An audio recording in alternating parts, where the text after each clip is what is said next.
Dun, dun, dun. And we're here, we're live. We had just a little bit of a technical difficulty, but the sales nerds have overcome. Todd, thank you so much for joining me today. You know, I've been looking forward to this conversation ever since you and I ran into each other in early August at the NSA Influence Conference. I don't get a chance to nerd out on this topic very often, so yeah, let's let it rip. I love it. I loved our conversation. I loved our conversation at NSA, and I've always loved all of your posts. I love your book. But I love people who not only challenge my thinking, but give me different perspectives. And so I'm just so grateful for that, because even in our brief conversations that we've had up until then, it's like, there are things that I never even knew, like quotas and commissions weren't always a thing. And how did those come about? And so I'm really excited to dig into all of this with you, because I'm not sure that I've ever met someone who is as nerdy as I am, but in a different way. Yeah, it's funny. So for anybody who doesn't know me, when cool people are doing cool things on the weekends, like you're going out, I'm curled up, like this behind me is basically a mini museum or exhibit, at least, to the history of the sales and sales leadership profession.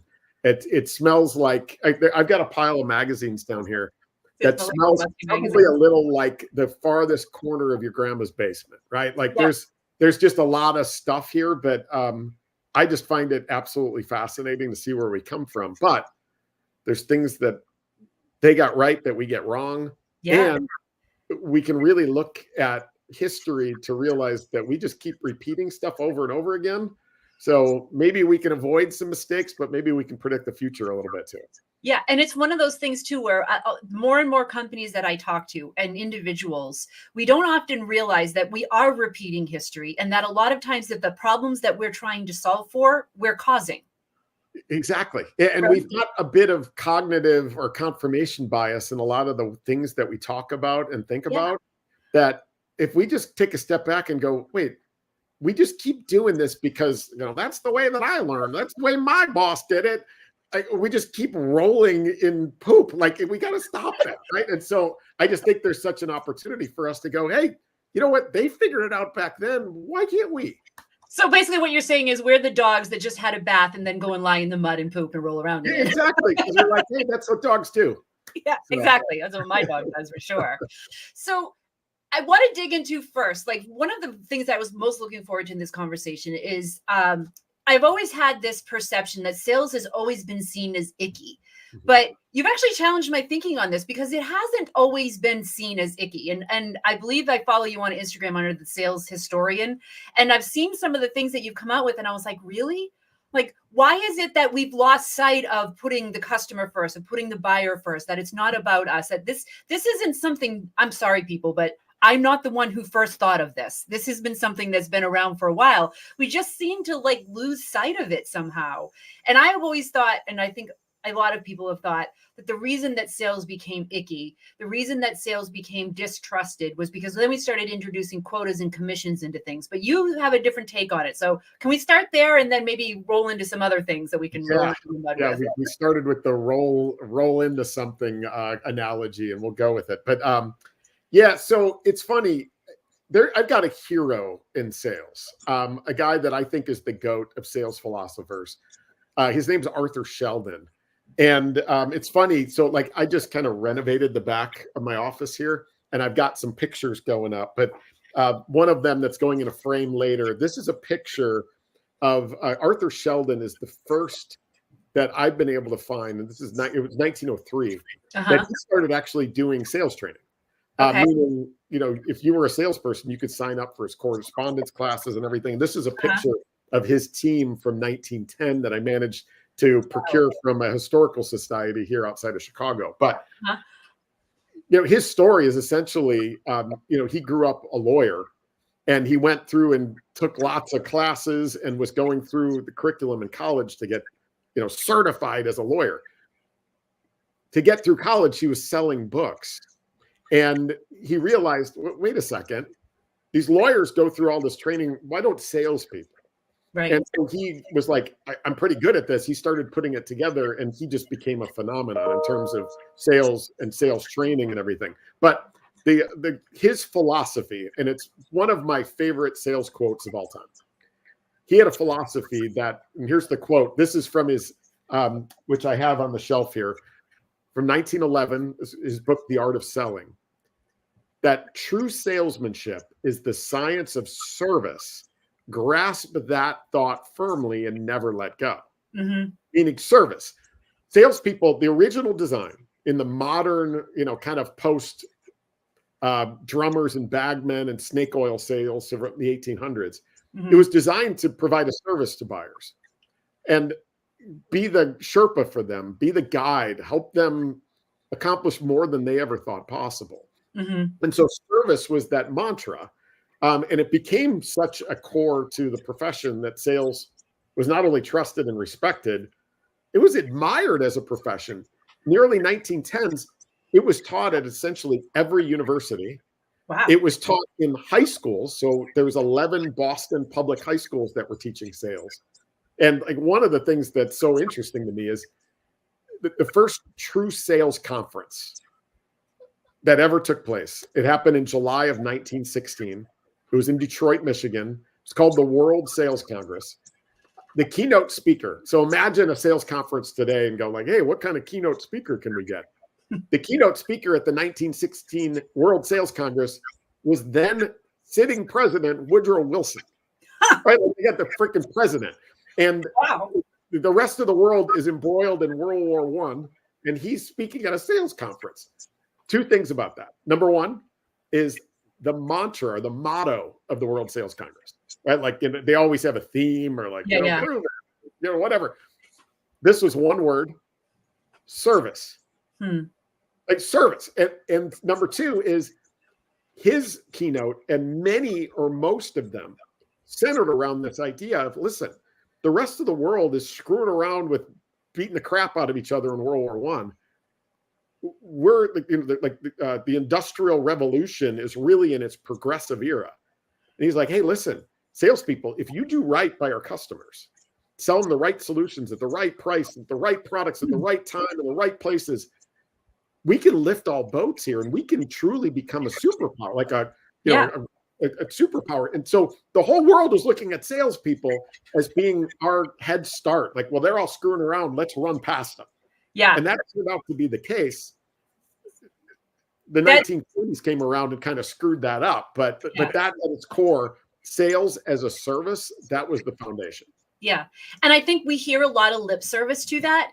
And it's core to my fundamental belief about sales is that a salesperson is meant to serve. Where are the connections between problems and solutions? And when we do that, when we help our buyers make the decisions that are in their best interest, we make the world a better place.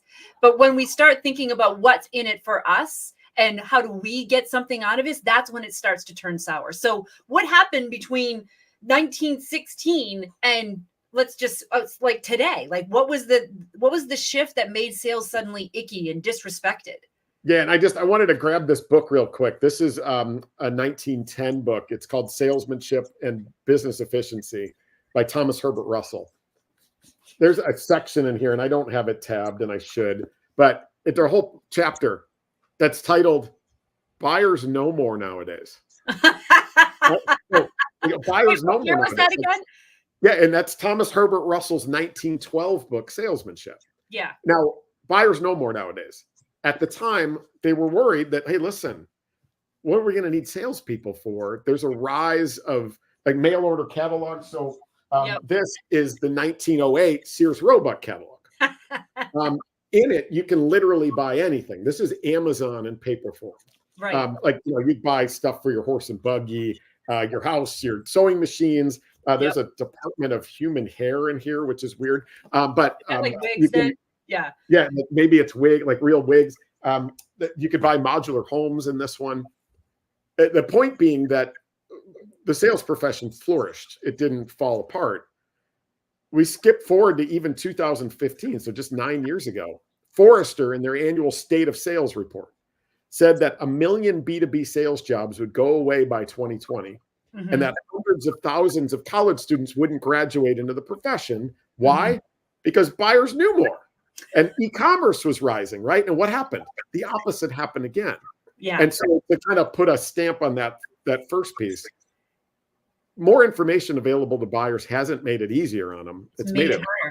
Right. Yeah. Exactly. They're overwhelmed with information. And like you just said it earlier, how do we be the Sherpa? And that's what we're talking about today is how do we be the Sherpa for our buyers? Because we have AI, we have the internet, they're inundated with information, but they still need that guide in order to be able to help them to move through that buying decision. Like you've heard that the stat from Gartner that, the majority of people don't want to talk to a salesperson at all. But then they also have the other side of that stat, which says that 23% of buyers who didn't talk to a salesperson had a higher purchase regret. Right. We still need a human being to help us make the right decisions or feel comfortable and confident that we're making the right decisions. But what we see happening is salespeople are just dumping more information on them. It's not a lack of information. It's a lack of sense of making of that information. Exactly. And it's like, hey, we're a perfect 5-star and they suck.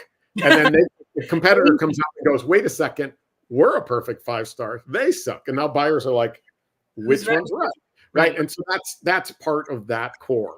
Now, I want to get back to the Gallup thing. But you had asked about like, where did the profession go wrong? And this is one of those areas where I see us repeating history over and over again.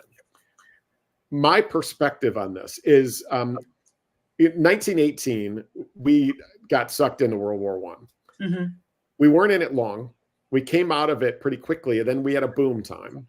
Yep. By the way, this is a repeat of history in terms of what we've experienced the last 5-6 years. Right. Meaning leading up to 1918, we had kind of slow and steady growth as an economy. Leading up to 1918, leading up to 1918, slow and steady growth. Leading up to 2020, we had the same economy. It looks very similar. So 2018 to 2020 looks just like 1914 to 1917. Yeah. The economy shuts off for World War I. Economy shut off for COVID. Right. So we have a match. We come out of it quickly.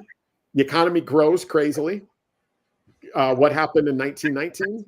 The Great Resignation. They didn't call it that, but we had salespeople that were changing jobs because there was more jobs available than salespeople to fill.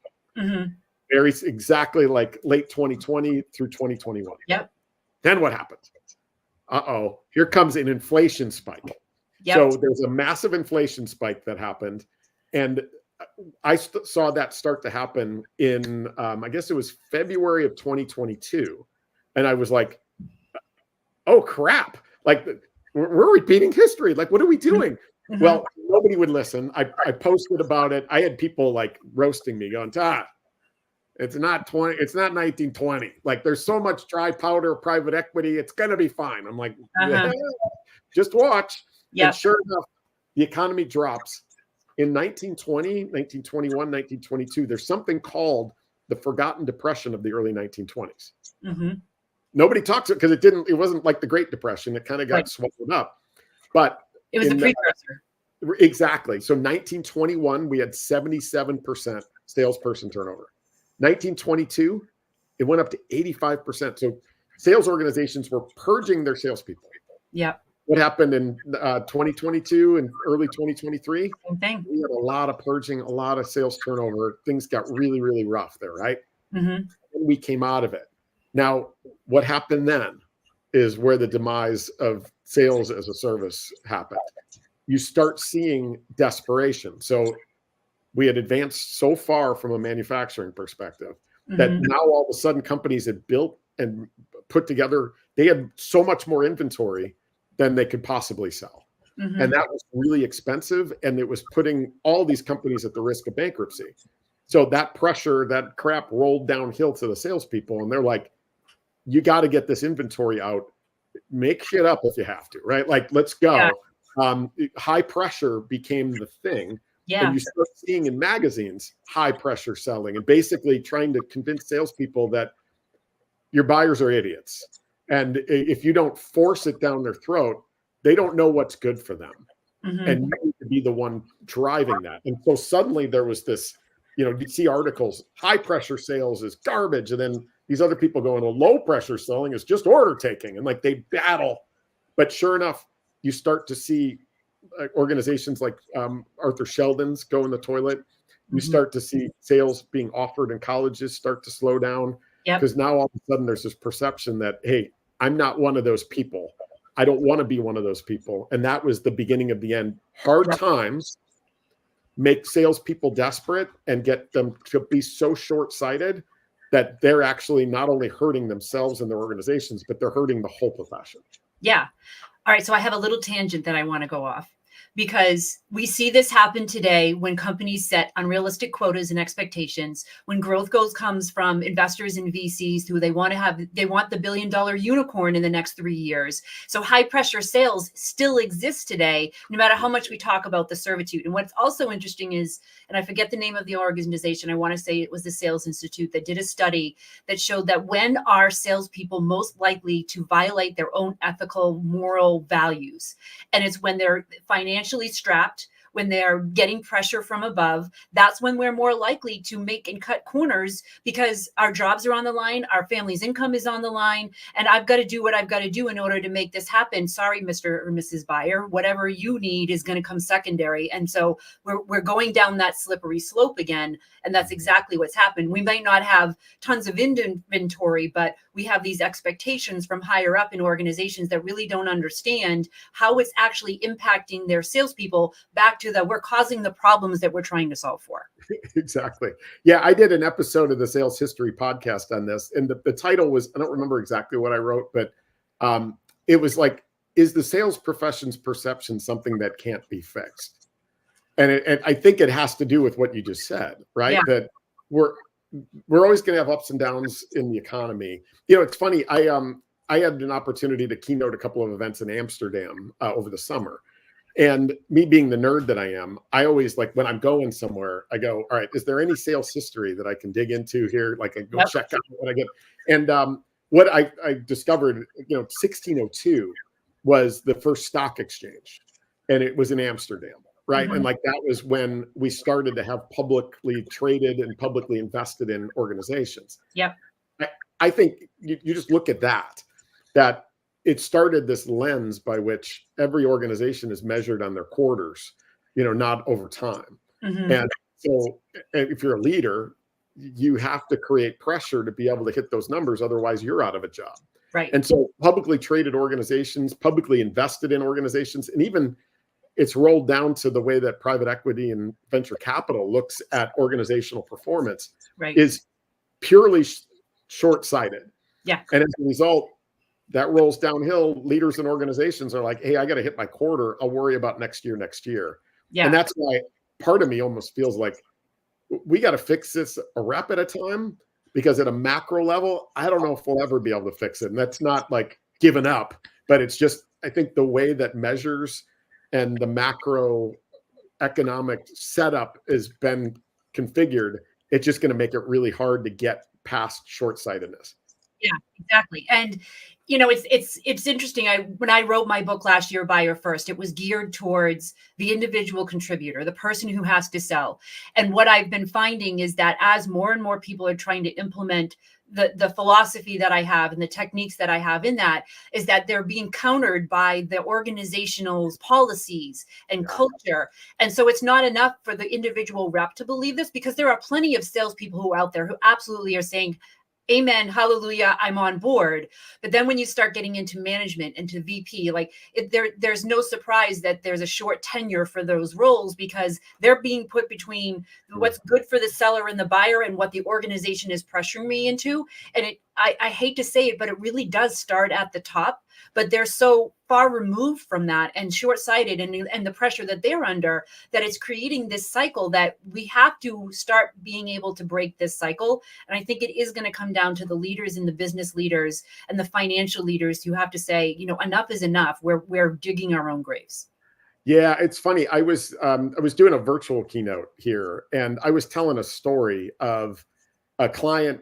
So a big tech company, their chief revenue officer reached out to me through his admin and said, hey, heard great things. We want to bring you in for some programs.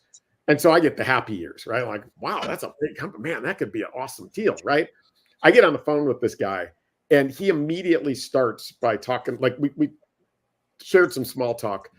And I was like, hey, you've got some interest in what I do, but, and like maybe for your org, but like, tell me what's happened in your organization that inspired you to even look and reach out. And he's like, Todd, our top of funnel's terrible. Like he went in this whole thing about cold calling and social selling and all of this and those kinds of needs. Mm-hmm. And I, that's not what I do like that.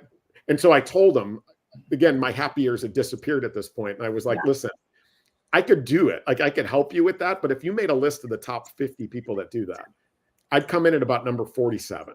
Like I could do it, but like I'm buds with people that I think are 1, 2, and I would love to make that connection for you. And so as I'm telling this story, there's a good end story to this. But as I did, I noticed in the chat, somebody wrote, no.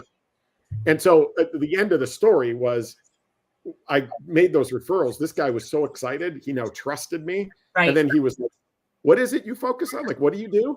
And I took him through it and he ended up hiring me and I did a bunch of negotiation programs for him. Yeah. So like it worked out great. But the woman that had written note, I was like, hey, who is that? And can you, if you're bold enough, come off mute, like, let's talk about it. And she's like, listen, times are tough, man. Like if somebody's got an opportunity that we can fulfill, even if we're not the best, we got to go for it. Mm-hmm. And I basically went into a rant about this idea that, all right, you get that deal. Good for you, right? You made your number that quarter, like you got a little commission. But what happens when they find out that you were not even in the top 5 of best choices? Right. And you said, well, we'll just have to manage through that dissatisfaction. I lost my mind. And I said, listen, you got that one deal, like good for you. But I'm telling you, getting that one deal is going to cost you 5 deals that you never knew existed, because in this feedback economy where people can share, reviews on everything we do, buy an experience, the connection to other peers, when their buddies are like, hey, I'm looking for a solution like that. Like, don't call them. And now all of a sudden your top of funnel goes in the toilet and you don't even know why. People are buying stuff for that. So you got to play the long game, because the long game helps you win the long game. Right. But you win the short game too. Like it feeds the short game when you do it right. And I just wish more people would see it that way, because it's the truth.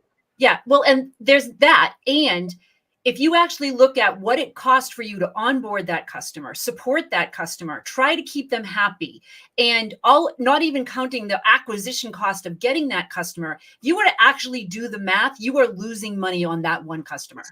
And that salesperson has no idea, right? Because they don't have to deal with the aftermath. Yeah, exactly. Right. They don't have to, I get the sale, I move on.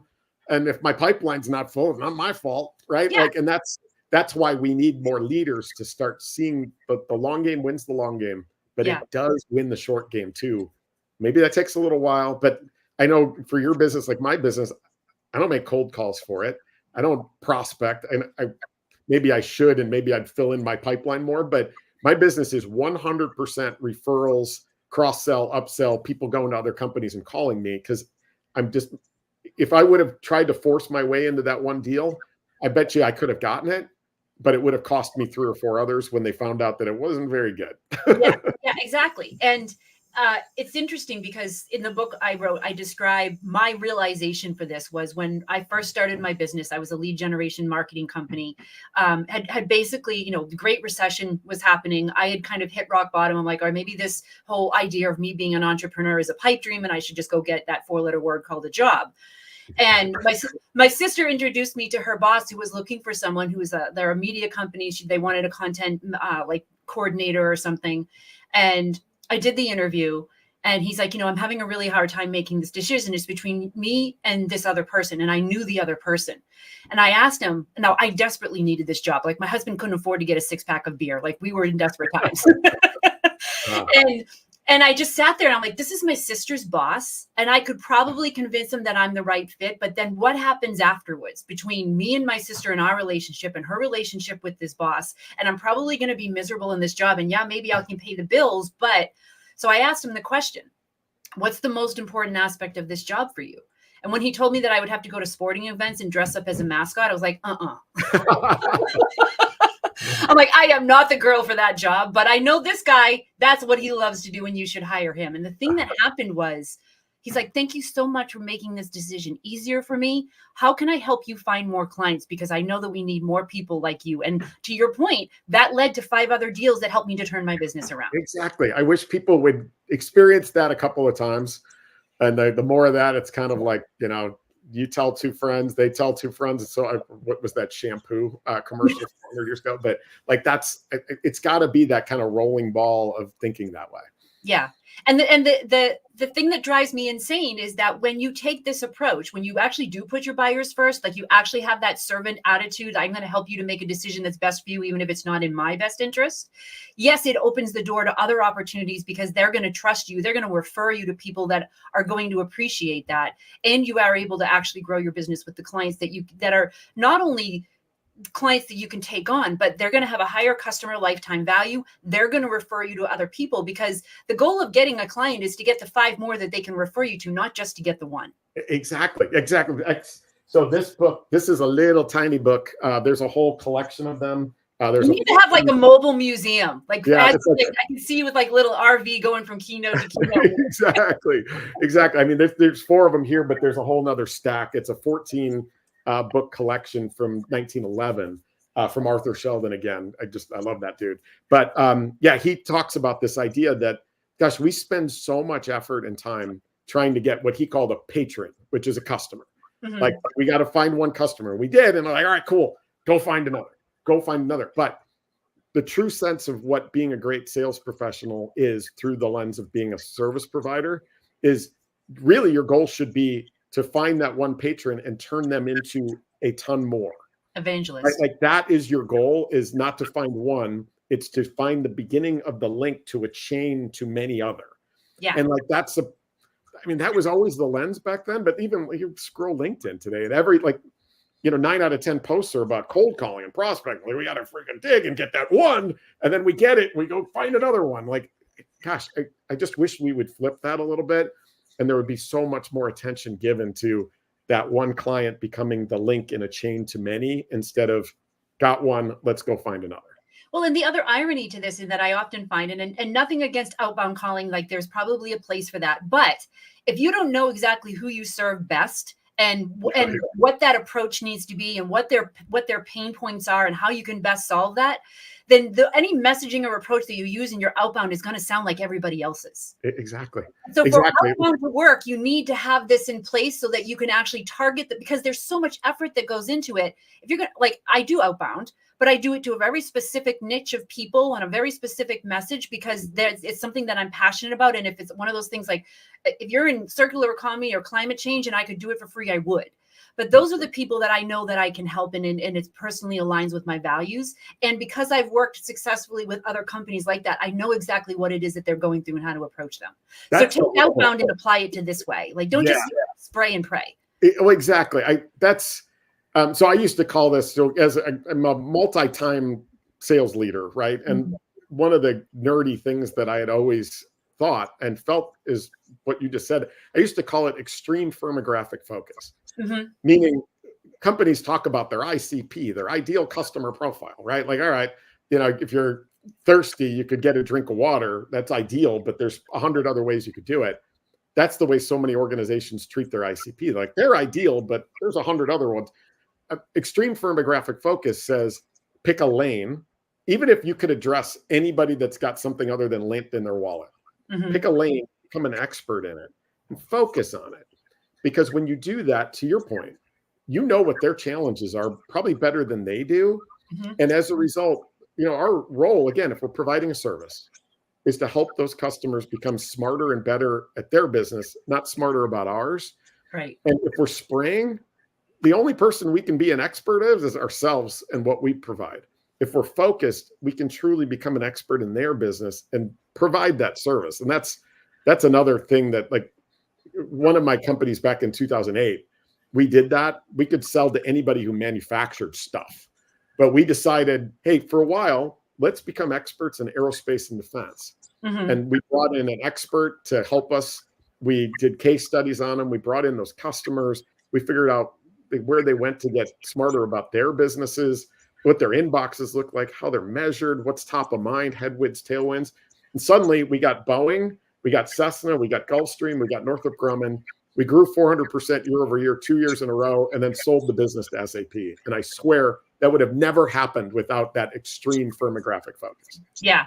The only other thing I'll add to that is I find having that extreme firmographic focus, but even then also, like, I encourage people to drill down into what are the types of people, their personality, their decision-making style, their communication style that's going to work best with the culture of your company and who they're going to interact with, so that it's not this, it's this. And that you're not only going after the ones that you can help the most, but the ones that you enjoy working with the most, and that it's going to be that symbiotic kind of relationship. Yeah, it's funny. So one question for everybody that they can ask. One of the things we used to do is once we identified that demographic focus, so like levels, titles, we would bring in people like that, and we would ask them 4 questions. Question number 1 is like, what's top of mind, headwinds and tailwinds, and what you do. Number 2 is always like, where do you go to get smarter about your business and your role? Number 3 is how are you measured, if you're willing to share. Like what constitutes good. But number 4 was always my favorite one. It's not really a question, but it was show us your inbox. Now, show us your inbox was so interesting because we'd like, hey, you get a bunch of crap from people like us all day long. What gets the select all delete, and what actually gets you to open it? And when you open it, what actually goes, hey, this is good versus I just got tricked into opening this. Yeah. We would do that with everybody. One of my companies, I was with ExactTarget, which is email marketing. We were selling to marketing leaders. Right down the hallway was the CMO's office and the whole marketing department. So every other sales meeting, we'd invite one of them in and go, hey, show us your inbox. Right. Yeah. And our CMO was like, guys, you should see what crap I got this week. Or like, and then like somebody in the corner is like, I just spammed 100 people with that same note. Exact message, yeah. Right? Like there's such an opportunity for us to learn from our peers or people like that. Your customers want to see you be successful. Show us your inbox is one of my favorite requests. I love that. Yeah. You know what? I love the way. So I do a lot of training of sales executives on how to hire salespeople. But what a major part of that is, it's not just finding the right people and bringing them on and so forth. It's the onboarding piece. And I love that for onboarding, because that's one of the things that I do in the onboarding is that whoever it is that you're selling to and you have that leader in that organization, they need to be part of that onboarding process to show me the inbox. What are the things that I'm measured by? How do I think about these things? Because in order for us to really understand the framing and how our buyers think about the things, we have to have those conversations, and we have access to them sometimes even in our own organizations, and it's completely overlooked. Exactly. Yeah. I mean, I would work for a company that sold financial consolidation tools. I've never been so bored selling anything in my life, but man, we had a massive finance organization. Bring them in. Show us your inbox. Right. Exactly. Exactly. All right. I have one final question and then we'll wrap up, which is, we actually kind of started this conversation on a post that you had done when we were talking about quotas and commissions. Yes. So what's the history there? Because a lot of people, I think, blame the pressure in sales. Like I said earlier, we have these unrealistic quotas and commission structures. Is this one of the reasons why sales has become so distrusted? Yeah. I mean, you want to see a book that's 100 years old called Salesman's Compensation? Right? That's exciting. It's funny that today we do so much less with so much more information. And what I mean by that is the origination of sales quotas, that came from the 1880s. So John Patterson, NCR Corporation, founded in 1884. 1887 is when he really started to build out his own sales team. So much of our foundation as a sales profession came from him and the way he structured NCR. So first dedicated territories, first sales kickoffs, first top performers clubs, like all of that came from him. It's amazing. But quotas came from him too, in the variable comp model. Back then, I'm going to read a quote for you from 1926. And this happened at the joint meeting of the American Management Association. They had a whole joint meeting focused on sales quotas. And this quote, I think, is pretty profound. It said, "It is far better that the quota be right than it be simple." Now, today, we do the opposite, right? We're like, we got to make it simple. Let's quotas for everybody. All like one size fits all. What did we do last year? Okay, add 20% to that. Like, that's the way that we do it. Back then, quotas were territory specific, right? So everybody had a different quota based on highly researched demographic, firmographic data in that territory. They literally in the 1920s hired sales compensation experts and quota specialists. They had a quota specialist. All they did was make sure the quota is right. They would pull data from banks about businesses and how much money they had in their bank accounts and like all that kind of stuff per territory. They made it very specific. So number one, highly researched, territory specific. Number two, once they pulled all that information together, they would literally sit down with the rep and go, Carole, listen, here's what we think your quota should be. The salesperson would buy off on it based on the data. This is what we think is reasonable. It's tangible. You can do it. You're going to have to work for it though, right? Or like that's the rules, but like, this is what we're doing. This is what we see. This is how it works.